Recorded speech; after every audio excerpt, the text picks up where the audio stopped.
Hello students, question number 20 from JEE Main 2023, 11th April, shift 2. The question is, let f and g be two functions defined by fx is equal to x plus 1 for x less than 0 and x plus 1 का x minus 1 का mod for x greater than equal to 0. gx equal to है x plus 1 for x less than 0 and 1 for x greater than equal to 0. सबसे पहले तो मैं function fx को एक बार properly अगर डिफाइन करें तो x प्लस 1 होगा फॉर x लेस देन 0 और उसके बाद यहाँ पर मैं लिखूँगा 1 minus x for x between 0 to 1 and उसके बाद फिर x greater than equal to 1 के लिए ये फंक्शन आएगा x माइनस 1.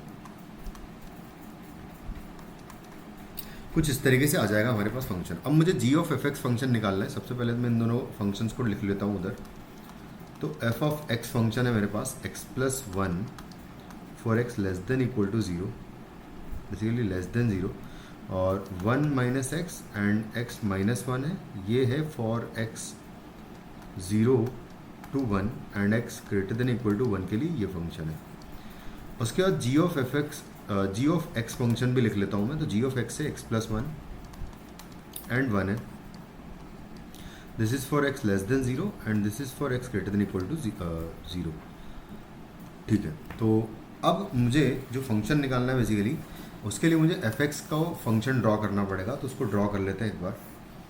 फंक्शन को ड्रॉ करेंगे तो x प्लस 1 का ग्राफ बनाना है मुझे फॉर x लेस देन 0, यानी कि 0 पुट करने पर इसका वैल्यू मुझे 1 मिल रहा है और उसका पॉजिटिव स्लोप है. तो कुछ इस तरीके का ग्राफ होगा. -1 पर यहाँ पर इंटरसेक्ट करेगा. ये आ रहा है x प्लस 1 का ग्राफ. उसके बाद फिर 1 माइनस एक्स का ग्राफ बनाऊंगा मैं. इसका वैल्यू 1 आ रहा है फॉर 0 पुट करने पर, यानी कि ये कंटिन्यूस फंक्शन है बेसिकली. यहाँ से गुजरेगा और कुछ यहाँ से यहाँ तक आएगा क्योंकि 1 पर ये 0 होगा. उसके बाद फिर इसके पैरेलल वापस इस तरीके से निकल जाएगा, यानी कि ये 1 माइनस एक्स ब्रांच होगी और ये x माइनस 1 ब्रांच होगी और ये पॉइंट होगा 1.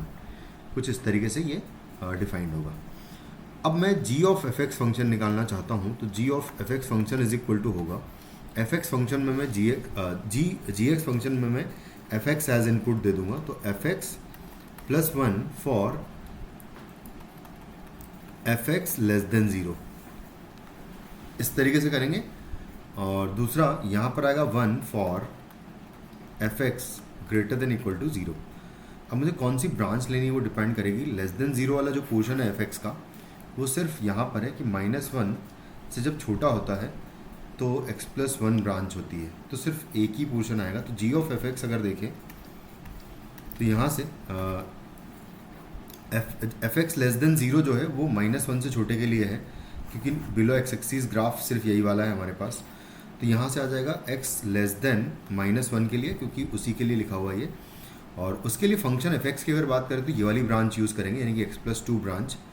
तो यहाँ आ जाएगा x प्लस 1 ब्रांच प्लस 1 है, तो ये x प्लस 2 हो जाएगा. और 1 आएगा for f x greater than equal to 0.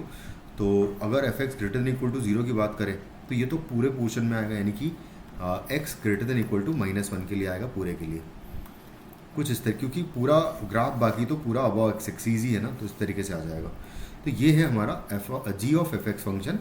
और इसको अगर ड्रॉ करूँ मैं तो ये बेसिकली x प्लस 2 लिखा हुआ है, यहाँ पर मैं लिख देता हूँ x प्लस 2. तो इसका ग्राफ बना लेंगे हम लोग. तो इसका ग्राफ बनाएंगे तो ये -1 तक इस ब्रांच का ग्राफ बनेगा. -1 अगर यहाँ पर रख रहा हूँ तो 1 आ रहा है, इसका मतलब कि ग्राफ कुछ ऐसा आएगा. उसके बाद फिर 1 वैल्यू मिल रही है मुझे for x greater than equal to -1, और बेसिकली ये वैल्यू भी 1 पर ही जाके एंड हुई थी. और फिर ग्राफ कांस्टेंट हो गया है 1 आफ्टर -1. तो अगर देखा जाए तो ये ग्राफ हर पॉइंट पर कंटिन्यूस है, सिर्फ एक पॉइंट है जिस पर डिफरेंशिएबल नहीं है क्योंकि शार्प कॉर्नर है.